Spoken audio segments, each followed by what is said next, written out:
Hi Alphas, welcome back. It's Kalei. Today we're doing another celebrity makeup artist approach to foundation. This is a part of my original video series and I know a lot of you like these videos. So we're going to jump right in with color correction. I have a few videos on this already, but I've been loving the Makeup Forever sculpting and correcting palette, and I'm just going to pick up this orange shade with a brush so that way you can see proper placement. And the whole deal about color correction is you want to make sure that you're applying it over the areas that need it, but you also don't want to create texture and you don't want it to be cakey. So I recommend applying with a brush or with your finger and making sure that you work that product into your skin so that way it has a skin-like finish.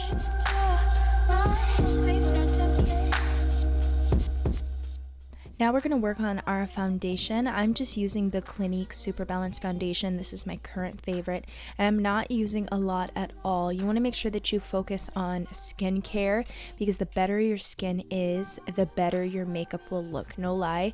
So I'm just going to use a little bit on a foundation brush, and I'm just going to apply this on the areas where I need the most coverage. And the idea here is to just even out your skin tone. I'm going to go in with concealer after this to follow up on any dark marks, but applying this is just going to even out the skin. You can see my face is a lot lighter than the rest of my body, so this is just going to normalize it. And then here you see the foundation has been done, and then I'm just going to apply the concealer in places where I need extra coverage. I've been doing this to get rid of the cakey look of foundation since I'm into a skin-like finish. Still flawless, but very skin-like.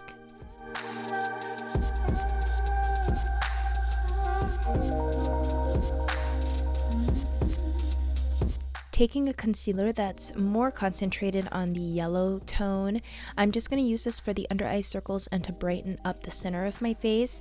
And this is by Sephora. It's actually become one of my favorites. It was recommended by one of my friends, Mackenzie Mann, here on YouTube. I will link her channel down below. I love it. And basically, I just use this as highlighting. It's not super bright, but you definitely will see a difference after blending everything in with your beauty sponge that's slightly dampened.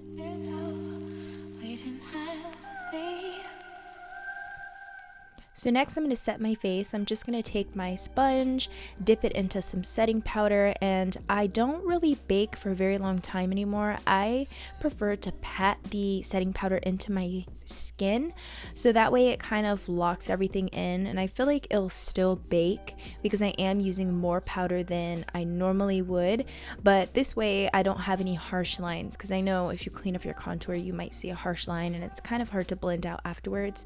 This is going to help prevent that. And then I'll follow up with a powder that's a little bit deeper for bronzer. I'll add some blush to the temples and my cheekbones. And then my new way of highlighting is applying a little bit of highlight right there and at the tip of my nose instead of going all the way down the bridge. It definitely looks a lot prettier in pictures. If you're not into this type of highlighting technique, you can do it your normal way. This is just a new way that I've been doing it and I've been liking it on myself, but you know, do you. I'm going to take a small brush to dust out any of the powder that has settled into my lines of my eyes.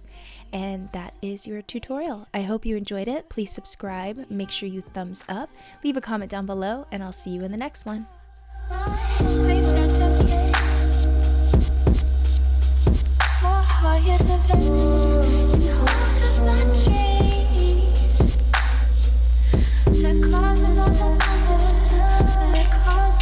Scream.